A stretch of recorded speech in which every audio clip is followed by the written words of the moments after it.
Greetings everyone, my name is Jerk, and this is The Big Show.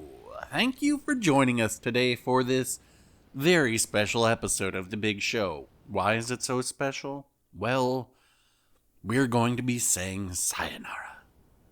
Last night, I went out on the patio and I watched the sunset on Sunset Boulevard, and a sense of mono no aware came to me. An empathy to the impertinence of life and the beauty of gentle sadness. Inspired, I wrote a haiku. On Sea of Fortune, we bid farewell to a ship, now gone forever. It hits you right in the feels. Well, as time is fleeting, we best bring our special guest out now. Ladies and gentlemen, boys and girls, let's welcome out our guest today with a proper send-off. Put your hands together for the premium Tier 6 Japanese destroyer. What's it called? It's already fading away. Yukikaze. There's little reason for me to discuss this ship, as all the reviews are fresh off the boat. But before it's too late, let me get the master and his samurai on the big screen along with the modules used.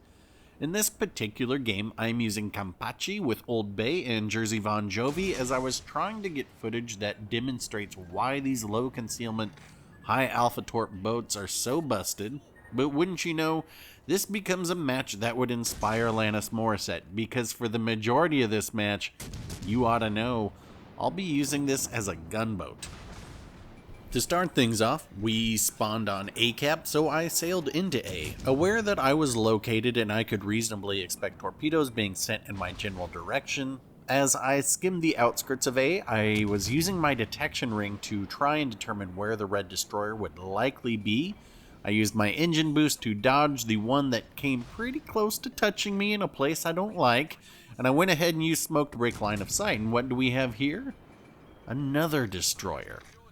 So let me turn around and do my best imitation of a Takeshi Kitano character and return with a vengeance.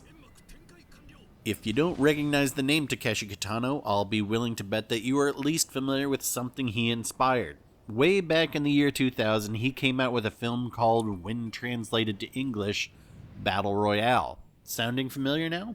That film was the inspiration for PUBG and other Battle Royale games. The more you know. My first exposure, on the other hand, was his film Brother, which inspired me to start to really explore his work, including my absolute favorite of his, Kikurujo no Natsu. If you are learned enough to not fear subtitles, and I know you are, or you wouldn't be watching such high-minded content as this, you may want to check out his work. We're back in the A-town, so stay down. And I can see the choppers chopping off in that smoke. So we're sending in 4 California rolls, which, you know, it's fine. And it's not offensive if you're new to the sushi world. But we'll get to that later. I'm going to get spotted and the heat is on. So like Axel Foley, I slide over the hood of my car and I take the shot. Scratch another one. Curiously, our California concoction didn't connect, so I'm just going to sit here and wait. I know that they're still sitting in their smoke as the cap is contested, and that right there is a dangerous choice on their part, especially considering, and I don't know for certain, but it looks like they went to the Stormtrooper School of Aiming. Maybe this is the first time they've ever shot guns before. I don't know. But they miss, and it's not even close. Okay, I guess it's possible that they were shooting at one of the ships behind me. That Graf Spee from downtown just hit me for a chunk. I'll remember that for later. Now let's give the red Yukikaze the benefit of the doubt this time. But do you smell that? It's a delicious brine to pour over your favorite vegetables to keep them fresh for months. That's right, they're in the pickle now. Either they reverse out or go forward. So I'm going to position myself to be able to reverse, so if they come out and try to drop torps, I have nothing to worry about. And that's exactly what they're going to do. I get my shot off, and they swing? Are they going to shoot? Okay, the guns don't work. No, no, here comes the shot. Ew. Another miss. What an exciting day of baseball. That Graf Spee just hit me again from downtown. Jeez. That guy can hit things. I hope that Yukikaze knows that they have brought great shame upon their house. So I may as well go chase them down now because I don't have to worry about their torps for a good minute and a half. So much like Oishi Yoshio, I will concoct a devious, years-long plan to track them down and take them out.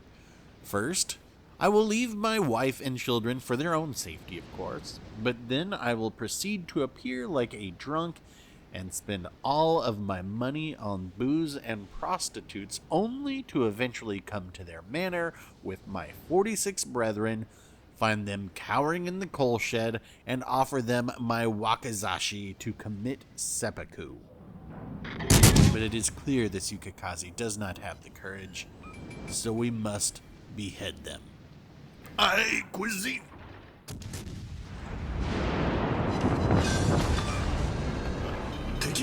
This match is pretty much a draw right now.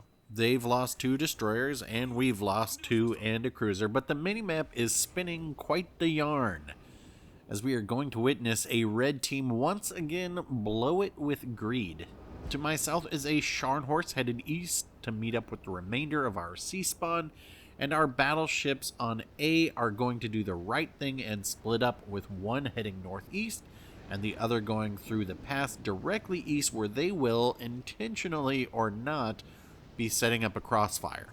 We know the 2 remaining red destroyers, New Orleans and Lyon, are going to chase a couple of our ships out to sea, and there's this Gneisenau in the center headed towards D that looks like they don't want to miss out on the action either. So instead of engaging at close range the battleships close to them, they turn south to meet up with the rest of the red fleet. No, no, no. Don't do that. Look at this scene. It's so inspiring. I'm going to write another haiku. Mighty G-Wagon. Enjoy my sea sausages and taste the rainbow. It looks like this Gneisenau is going to flood out, so I'm not going to mess with it anymore and will instead focus my attention on the next most pressing issue, those gall darn destroyers. But at least this will allow me to showcase the greatest weakness of this boat again. Look how long the turret traverse is. My intentions here were to not fire until my turrets were completely turned around, as my OCD likes my guns to be in unison. But seeing this mince get so low, I will go for the total yoink here. I admit it, I am guilty as charged. I should have been shooting earlier. Either way, we're gonna grab this Minsk. Look, my guns are almost completely turned around, but we'll just go ahead and fire. And we'll get that one. That's gonna be 4. So we yoink the Minsk. Again, I admit it. And now we're going to focus down this Benham. And this could have gone either way, and this is why, you know, like I've said many times, I don't get upset if people steal kills. It's securing ships. You know, if I hadn't got this one, whatever. It's not that big of a deal. So we will keep focusing this Benham, and you can see these guns, they do hit pretty decently. I mentioned that yesterday, and it really looks like the Scharnhorst secondaries are doing a number on this thing, and for whatever reason, my shells just keep missing. I'm certainly not trying to miss. Check out this salvo. 1. Okay, well, they've got to be... We'll get him this time. Do we need to mutter the incantation? You cannot run forever. You cannot run forever. This is going to work, right? All right. You cannot run forever.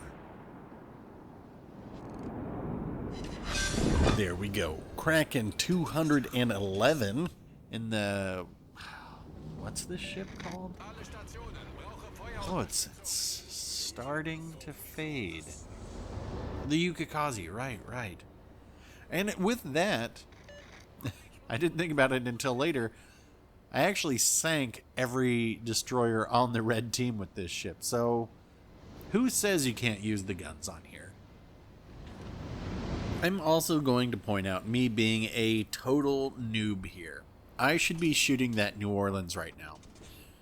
The Venom smoke would prevent me from being spotted, and the Leon is out of my gunfire range, so there is really no reason for me not to. I was thinking maybe the unspotted cruiser would see me, but if I had just used my noodle for a second, I would have realized it wasn't possible. Unfortunately, once I do realize that I should be shooting at that New Orleans, it's too late, as the Leon would have me spotted. But, you know, you live and learn. There's always room for improvements and all of that. And I'm just getting greedy now and looking to sink this Colorado. But they are going to turn into the island rather than continue towards me, which is a total bummer. I haven't forgotten the purpose of this video, have you? What I was really hoping to do was showcase how silly the detection on this ship is combined with these really fast torpedoes, but I just haven't really had the chance to do so. And with that Colorado resigned to turn away, I'm just going to have to try and demonstrate with the Leon to the south. But first, here is the Graf Spee from the beginning of this match who was hitting me from downtown. Well, taste this hot fire, bucko.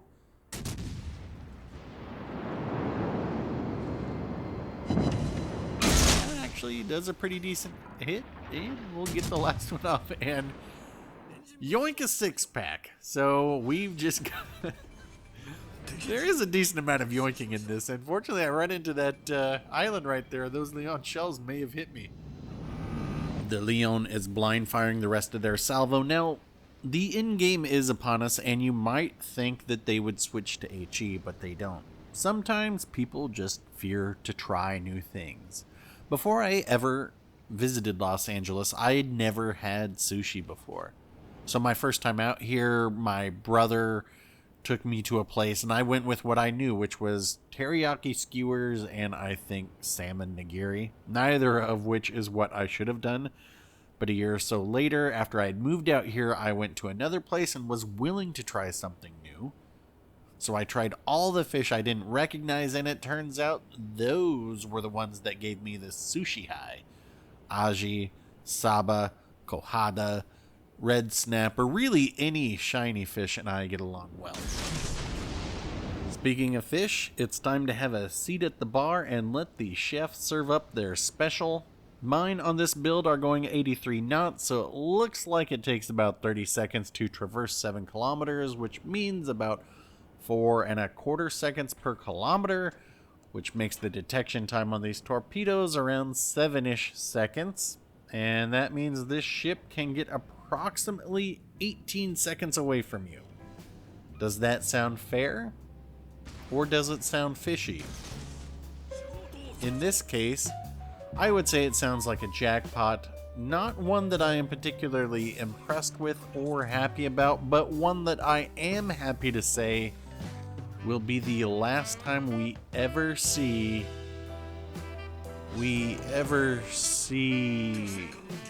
What was this ship called? Scoreboard. Let's see, 3,516 XP for a very good game, and evidence it ain't the size of the ship, but the motion of the ocean, if you know what I'm saying. GG's all around, and shout out to our Dunkirk for doing some work. That will wrap it up for this one. If you will be ignoring this ship until destroyer detection is reworked, give this video a like. If you think the detection is too high as it is, give it a dislike. Questions, comments, what are we even talking about here? Leave them down below. Hit subscribe if you want to hear bad British accents when I complete the 7 Hipper challenge in the next video. Thanks for watching, folks. I'll get back out there for another one, and we will talk soon.